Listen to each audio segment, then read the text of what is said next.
Hi friends, welcome to எஸ்மா சமையல். இன்றைக்கி நம்மளோட சேனலில் நம்ம பார்க்க போகிற ரெசிபி என்னன்னு பார்த்தீங்கன்னா, ஸ்நாக்ஸ் ரெசிபி தாங்க பார்க்க போகிறோம். எப்போவுமே தீபாவளிக்கு எங்கள் வீட்டில் ஸ்பெஷலான 2 ஐட்டம் செய்வோம். எப்போவுமே தீபாவளிக்கு இது தான் எங்கள் வீட்டில் எங்கள் அம்மா ஸ்பெஷலாக செஞ்சு தருவாங்க. ரொம்ப ரொம்ப சூப்பராக இருக்கும். சாப்பிட்றதுக்கு ரொம்ப ரொம்ப டேஸ்ட்டாக இருக்கும். இந்த 2 ஸ்வீட்டும் இல்லாமல் எங்கள் வீட்டில் தீபாவளி இல்லவே இல்லைன்னு சொல்லலாம். அந்த அளவுக்கு 2மே ஸ்பெஷலான ரெசிபி. அதை இன்றைக்கி உங்களோட ஷேர் பண்ணுறேன். வாங்க வீடியோக்குள்ளே போயிடலாம். முதல்ல 1 கிலோ அளவுக்கு இட்லி அரிசியை நல்லா 3லேருந்து 4 மணி நேரம் 2-3 தடவை நல்லா கழுவி சுத்தம் பண்ணி எடுத்து வச்சுட்டு நல்லா ஊற வச்சுக்கோங்க. இது நல்லா ஊறி வரட்டும். அப்போ தான் நமக்கு மாவு அரைக்கிறதுக்கு கரெக்டாக அரைப்பட்டு வரும்.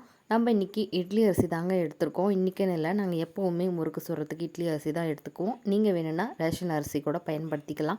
1 கிலோ அரிசிக்கு 600 கிராம் அளவுக்கு பொட்டுக்கடலையை எடுத்து வச்சுக்கலாம். இது இன்றைக்கி வறுக்காமல் அப்படியே தான் எடுத்துக்க போகிறோம். இதை நல்லா மிக்ஸி ஜாரில் போட்டு அரைச்சிட்டு இது போல் சலடையில் நல்லா சலித்து எடுத்துக்கோங்க. நம்ம சலிக்கும் போது நல்லா பார்த்து சலிச்சுக்கோங்க. அப்போ தான் நமக்கு நல்லா நைஸாக கிடைக்கும். இது மாதிரி நல்லா கையில் தட்டி பாருங்கள். ஒரு சின்ன சின்ன திரி மாதிரி இல்லாமல் நல்லா நைஸாக இருக்கணும்.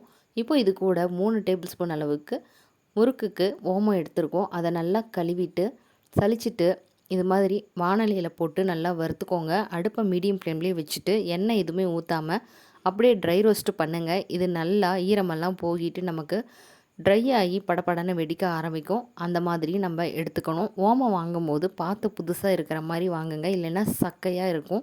சிலது சக்கையாக இருக்கும்போது நமக்கு அந்த அளவுக்கு ஃப்ளேவர் இருக்காது. அதனால் பார்க்கும்போது நல்ல குவாலிட்டியாக பார்த்து வாங்கிக்கோங்க. இதை பிளேட்டில் கொட்டி நல்லா ஆற விட்டுக்கலாம். இப்போது முறுக்குக்கு தேவையான அளவு காரப்பொடி சேர்த்துக்கலாம். நாங்கள் இன்றைக்கி பார்த்திங்கன்னா 3 ஸ்பூன் அளவுக்கு காரப்பொடி, 2 ஸ்பூன் அளவுக்கு உப்பு சேர்த்துருக்கோம்.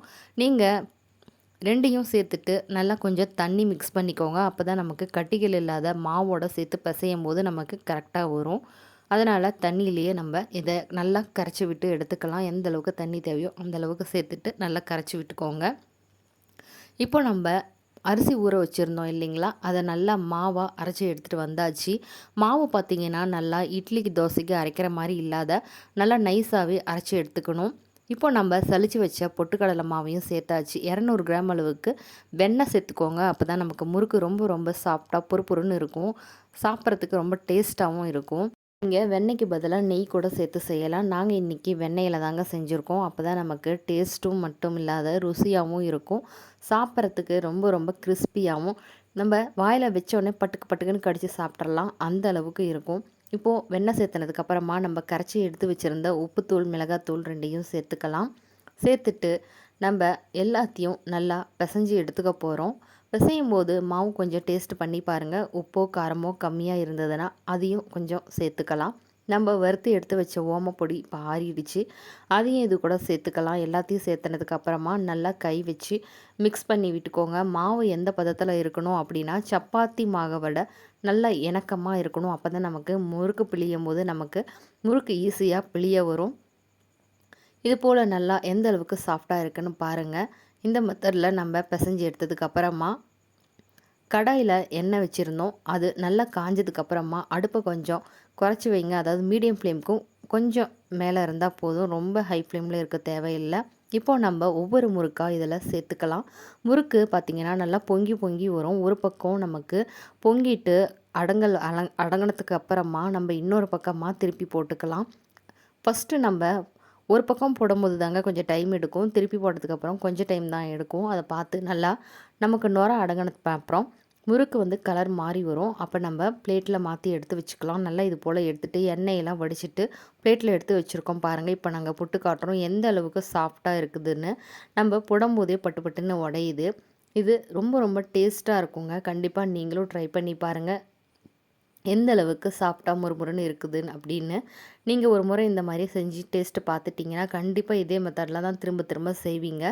எப்பயுமே எங்கள் வீட்டில் ஆல் டைம் ஃபேவரட்னால் எங்கள் அம்மாவோட முறுக்கு தான். அதை இன்றைக்கி உங்களோட ஷேர் பண்ணிக்க. நீங்களும் கண்டிப்பாக ட்ரை பண்ணி பார்த்துட்டு உங்களோட கமெண்ட்ஸும் உங்களுக்கு முறுக்கு எப்படி வந்திருந்தது அப்படிங்கிறதையும் எங்களுக்கு தெரியப்படுத்துங்க.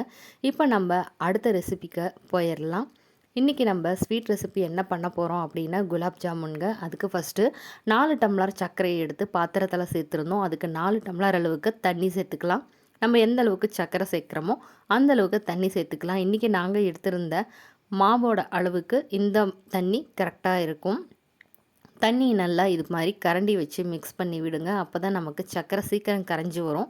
சர்க்கரை கரைஞ்சதுக்கு அப்புறமா நம்ம ஒரு பாத்திரத்தில் வடிகட்டி எடுத்து வச்சுட்டு நம்ம காய்ச்சி வச்ச சர்க்கரை பாவை வடிகட்டிக்கலாம். இல்லைன்னா நமக்கு நுரையெல்லாம் ததும்பி அழுக்கு இருக்கும். அதனால் அதை நல்லா வடிகட்டி எடுத்து வச்சுக்கலாம். இப்போ நாங்கள் குலோப் ஜாமுனுக்குன்னு பார்த்தீங்கன்னா எம்டிஆர் பேக் தாங்க எடுத்து வச்சுருக்கோம். இது பெய்டு ப்ரமோஷனுக்காகலாம் இல்லை. நாங்கள் எப்பயுமே குலாப் ஜாமுன் அப்படின்னாவே எம்டிஆர் தான் வாங்கி செய்வோம். அதுதான் எங்களுக்கு சாப்பிட்றதுக்கும் ரொம்ப பிடிச்சமான டேஸ்ட்டில் இருக்கும். அதனால் நாங்கள் எப்பயுமே இந்த பிராண்டு மட்டும்தான் வாங்கி செய்வோம்.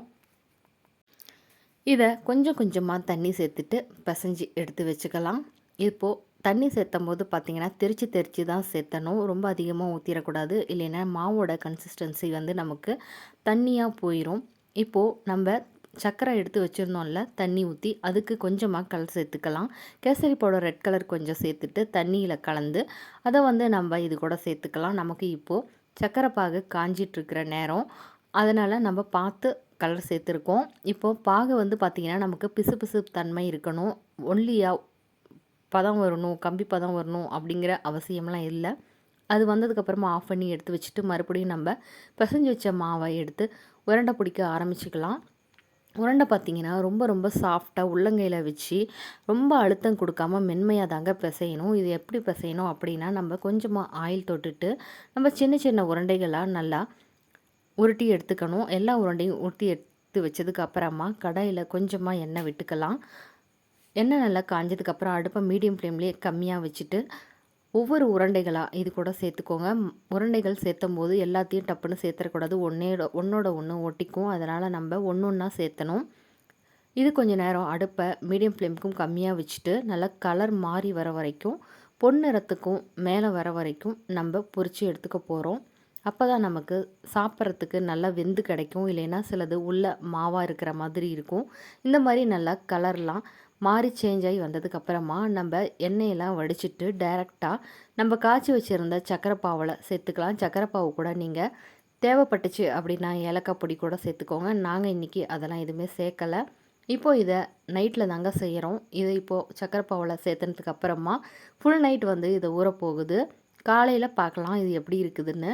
பாருங்கள், இப்போ காலையில் ஆகிடுச்சு. நமக்கு குலாப் ஜாமுன் எல்லாமே நல்லா ஊறி வந்துருச்சு. என்னடா கம்மியாக இருக்குன்னு பார்க்குறீங்களா? அதுக்குள்ளே காலி ஆகிடுச்சுங்க. மிச்சம் இருந்ததை தான் நான் இப்போ வீடியோ எடுத்துகிட்ருக்கேன். இப்போ நம்மளோட குலாப் ஜாமுன் வந்து ரொம்ப ரொம்ப டேஸ்ட்டாக நமக்கு சூப்பராக வெந்து வந்துருச்சு. சாப்பிட்றதுக்கு ரொம்பவே யம்மியாக இருந்தது. நீங்களும் கண்டிப்பாக ட்ரை பண்ணி பாருங்கள். இன்றைக்கி எங்கள் வீட்டோட ஸ்பெஷல் ரெசிபீஸை உங்களோட ஷேர் பண்ணியிருக்கேன். நீங்களும் கண்டிப்பாக இது மாதிரி ட்ரை பண்ணி பார்த்துட்டு உங்களோட கமெண்ட்ஸை மறக்காமல் எங்களுக்கு ஷேர் பண்ணுங்கள். வீடியோ பார்த்துட்டு உங்களுக்கு பிடிச்சிருந்தது அப்படின்னா ப்ளீஸ் லைக் பண்ணுங்கள், ஷேர் பண்ணுங்கள், சப்ஸ்கிரைப் பண்ணுங்கள். தேங்க்ஸ் ஃபார் வாட்சிங் மை வீடியோ.